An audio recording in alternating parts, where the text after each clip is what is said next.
Agora o destaque final do professor Marco Antônio Villa. Professor. Vamos lá, né?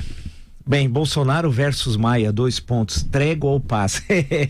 Parece aquelas lutas, algumas tão famosas de boxe que deram origem a livros brilhantes, tal, algumas e documentários famosíssimos, tal, não vou lembrar, tem vários aí, poderíamos citar a célebre Luta no Zaire, no então Zaire, que deu um documentário maravilhoso e um grande livro também, mas vamos ver o nosso aqui, o nosso quintal, o nosso quadrado, como agora se repete tanto, né?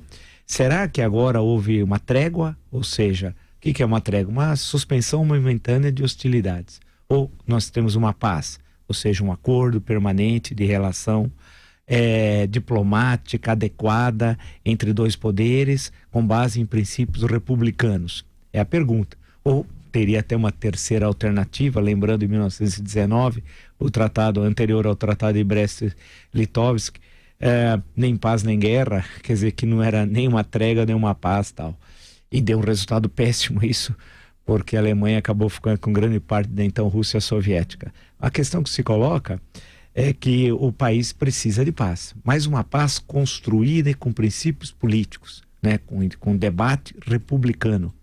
E aí precisa ver quem é que vai fazer esse acordo. Um dos periódicos que circulam nacionalmente diz que Guedes e Maia, a manchete é essa, vão tocar a Previdência por conta própria. Se isso for verdade, é uma bobagem.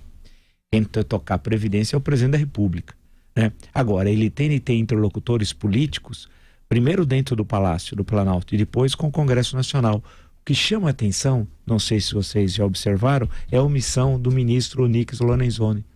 Ele é chefe da Casa Civil, ministro-chefe da Casa Civil. Ele deveria ser a pessoa que estaria fazendo essa ponte, inclusive porque foi um parlamentar durante muitos anos na Câmara dos Deputados. Ele simplesmente desapareceu.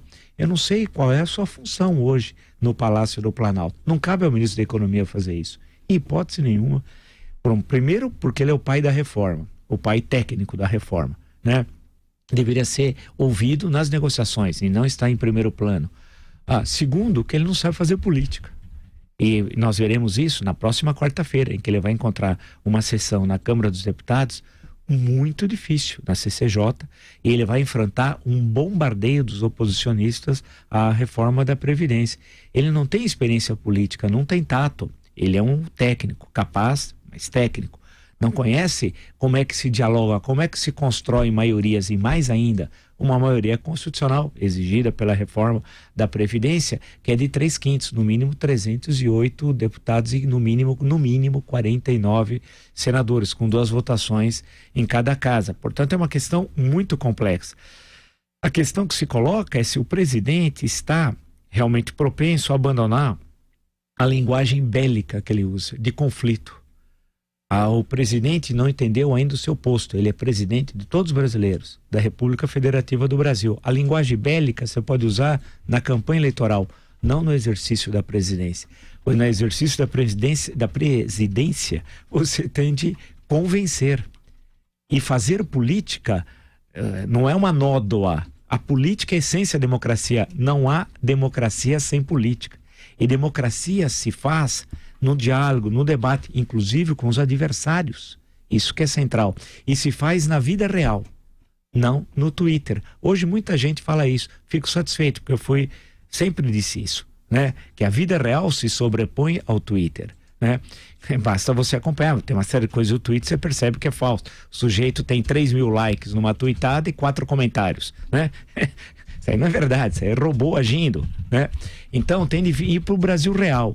Deixar as viagens internacionais de lado, fará a terceira agora a partir do próximo domingo, se concentrar nas tarefas internas. Uma coisa importante, eu sou uma espécie de agendólogo, né? Eu estudo agendas, estudei a do Lula, escrevi muitos artigos, estudei também a do Jaime Haddad. Eu estou começando a olhar a do presidente. E o que me chama a atenção é que o presidente precisa ter uma dedicação maior ao trabalho, levantar mais cedo e dormir mais tarde. Eu olhando a agenda, eu estava lembrando um pouco o general Figueiredo, que tinha esse tipo de agenda.